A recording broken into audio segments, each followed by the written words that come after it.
j'explique à mes amis ou bien à mes proches que j'ai le Covid pendant autant de temps, ils me disent mais c'est pas possible, enfin, je veux dire t'es jeune, t'as aucun antécédent. C'est pas parce qu'on n'a pas été intubé, on n'est pas allé aux urgences, on n'a pas de problème. Mon état n'a cessé de se dégrader depuis le début. Il n'y a pas un jour sans symptômes. J'ai pas repris une vie normale et ça fait 5 mois et demi. J'aurais jamais pensé que ça durerait autant de temps. Et je ne sais même pas combien de temps ça va durer encore.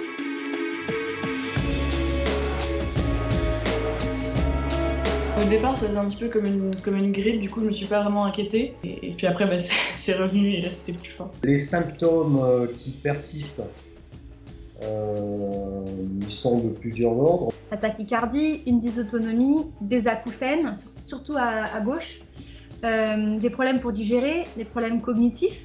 Des problèmes respiratoires et des problèmes dans mes poumons. Des symptômes neurologiques dans le sens où j'ai des pertes de mémoire. Au niveau cardiaque, je fais de l'arythmie, j'en ai jamais fait de ma vie. C'est la dyspnée, donc l'essoufflement au moindre effort, que ce soit juste pour monter un escalier ou pour faire un acte quotidien, on va dire banal. J'habite dans un duplex et j'arrivais même pas à monter l'étage. Il fallait 45 minutes pour récupérer dès que je montais un étage. Moi qui pouvais faire 80 km en cours, moi qui pouvais nager sans problème 1 heure, 1 heure et demie, parce que je suis aussi maître nageur. Donc tout ça, ne plus pouvoir le faire, ça montre vraiment les dégâts que peut faire cette maladie.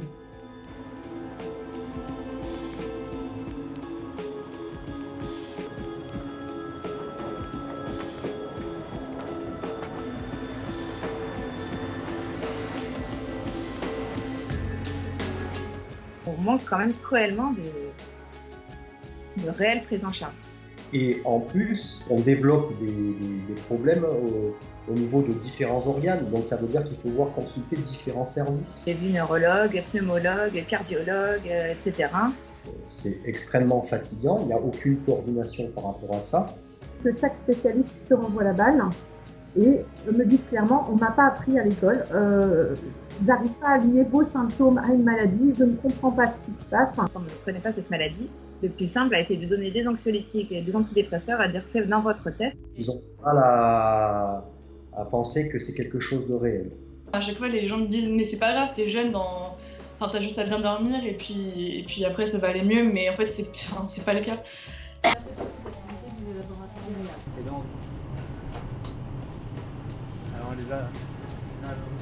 Donc j'ai fait le PCR et la sérologie, les deux étaient négatifs. Et pourtant, on n'arrive pas bien à comprendre en fait comment ça pouvait être négatif alors que j'avais tous les symptômes et que j'avais fait de reflux et que je continue à être malade. Et comme en France, c'est uniquement sur les sérologies et sur les anticorps, on n'étudie pas la réponse cellulaire des lymphocytes T, qui peut aussi montrer en fait qu'on est atteint du Covid. Il y a une prise de conscience qui est forcée, puisqu'il y a de plus en plus de monde qui s'organise pour essayer de faire bouger les choses.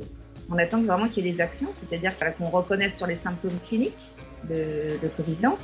Ensuite, il y ait un protocole qui soit mis en place, qu'il y ait quelque chose qui soit harmonisé entre les hôpitaux, les spécialistes, les médecins généralistes. Il ne faut pas simplement dire qu'il y a des morts et qu'il y a des hospitalisations. Il faut aussi compter les Covid longs pour qu'on comprenne ce que c'est. Il faut une image globale. Donc des décès, des hospitalisations, mais aussi des vies bouleversées.